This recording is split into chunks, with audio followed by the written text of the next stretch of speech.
السلام علیکم. جوړ په خیر. په دغه ویډیو کې تاسو سره ډیر اړین معلومات شریکوم. هغه اړین معلومات دا دي چې تاسو چیرته استانبول ته راغلئ، کوم هغه مهم موارد چې هغه باید تاسو څخه مس نشي، تاسو نه هیر نشي، هغه مو باید حتما په خپل اجنډا یا سکیجول کې نیولې وي. اوله خبره چې ډیره زیاته مهمه ده هغه د غذا خبره ده. کله چې موږ د غذا خبره کوو، ترکیه چې دی تقریبا په کلنی ډول باندې وایي 15 میلیارد ډالر دوی ته د غذا له طریقه پیسې راځي. دوی کبابونه، دوی خوراکونه چې دي ډیر زیات مشهور دي. نو که چېرته تاسو استانبول ته راغلئ، نو د دوی شورما چې دی، دوی اسکندر کباب چې دی، یا دوی بلابل نور کبابونه چې دي هغه حتمي ټرای کړئ. دوی خواږه چې دي هغه ډیر زیات خوندور دي، او خواږه لیست چې دی ډیر زیات پراخه لیست لري.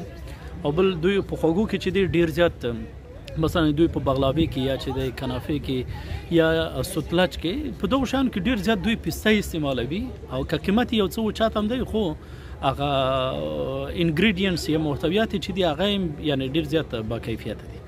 نو دریم چې دی هغه تروی دي.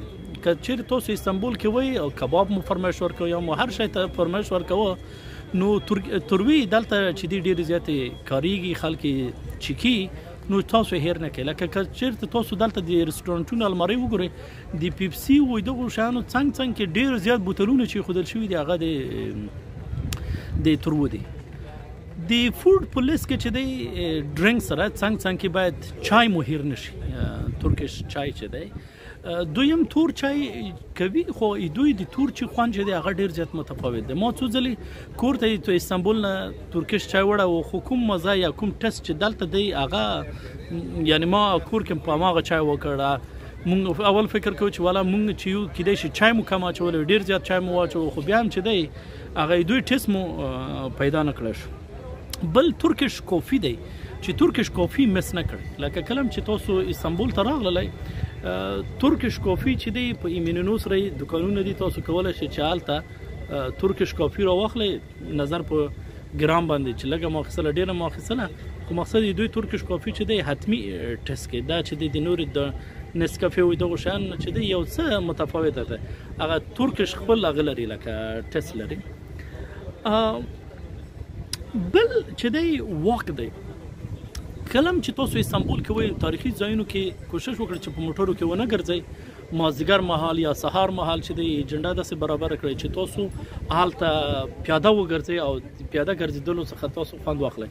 لکه چېرته مثلا تاسو اکثره نه شروع وکړله، ورو همداسې راشئ لالې ته، بایزید ته، او بیا چې د سلطان احمد منطقې ته، او هغې نه بیا همداسې لاندې لاړ شئ ګلخانې او سرکیجې طرف ته. دا به ډېر زیات خوند به ترې واخیستلی شئ. بل چې ما لیست نیولی دی هغه دا دی چې تاریخي سیمې دي. استانبول او ترکیه په کل کې ډیر زیات د تاریخي سیمو څخه ډکه ده، ځکه د عثمانیانو خلافت او هر خلیفه چې راغلی دی، یا یې مدرسه جوړه کړې ده، یا یې چېرته ټرین سټیشن جوړ کړی دی، یا یې چېرته پوهنتون جوړ کړی دی، یو کار یې کړی دی، یو خیر یې رسولی دی. نو دغه تاریخي ځایونه چې دي دا حتمي یو ځل وګورئ، او مخکې نه مخکې یو څه لکه مطالعه مو وکړئ چې مثلا سلطان احمد جومات چې دی چا جوړ کړی دی او څنګه جوړ شوی دی، آیا صوفیا چې دی څومره تاریخ او هسټري لري. کله چې هغه ځایو ته ځئ چې بیا مو دا په ذهن کې وي، لکه هغه ذهن کې مو راتېر شي چې والا دا شاید د دا هدف لپاره جوړ شوی او دغه کس جوړ کړی. بل موضوع چې ما په لیست کې نیولی دی هغه او فیری ټورس دي. فیری ټورس څه دي؟ مونږ خو په وچه کې بند هیواد یو، دومره بهر ته هم لاره نه لرو، او کشتیانې خو بیخي لکه څو کلونه مخکې مونږ د عیب خبره دا وه چې مونږ اورګاډی نه لرو، او سوال به دا و چې هغه کوم ملک دی چې اورګاډی نه لري. خو اوس الحمدلله یو څه اورګاډي تګ راتګ ښه شو، خو بهر ته لاره چې دی اوس هم مونږ سره قید دی، ځکه مونږ په ملک کې بهر نشته دی، کشتۍ نشته دی. نو که چېرته تاسو استانبول کې وای، نو بهري کشتۍ دلته ډېرې زیاتې ارزانې دي چې هغه مختلفو ډیسټینیشنز تګ و راتګ کوي. او دا کشتۍ تاسو کولی شئ چې د ایمینونو څخه ضرورت بوکینګ ته نشته دی، بس هغه که استانبول کارت تاسو سره وي، استانبول کارت تاسو ځان سره اخلئ او بیا ټاپ کوئ، ځئ همداسې.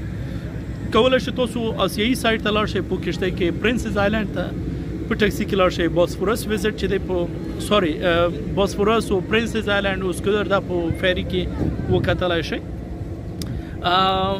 حتی تاسو کولای شئ چې مثلا په بورسا ته یا لوه ته په فیري کې لاړ شئ او بهر نه خوند واخلئ. نو چې یو شی اویلیبل وي او تاسو په ملک کې نه وي خو ټکسي خو هم وطن کې پیدا کېږي، بس پیدا کېږي. بل چې دی ترکش آیسکریم دی. ترکش آیسکریم ټیسټ به مهم نه وي چې ټیسټ خو په هغه ناز و نخري چې دوی تاته آیسکریم درکوي هغه ډېر زیات خوندور دی. بل ترکش حمامس دی. کله چې تاسو ترکیه ته راځئ نو باید تاسو هغه د کولو ټو ډو لیست کې یو مهم موضوع هغه باید ترکش حمام وي. ترکش حمام ته لاړ شئ، ترکش باث واخلئ. کله چې تاسو ترکش حمام نه راوځئ حتما داسې فیل کوئ چې لایک یو آر جست بارن. نو دا هغه مهم ټکي وو چې تاسو باید په ټو ډو لیست کې وي، په ایجنډا کې وي. کله مو چې استانبول نه لیدنه کوله تاسو دا راته ووایئ چې تر دې دمه مو دغو شیانو کې چې ما وویل کوم شیان ټرای کړي او کوم شیانو ډېره زیاته مزه کړې ده.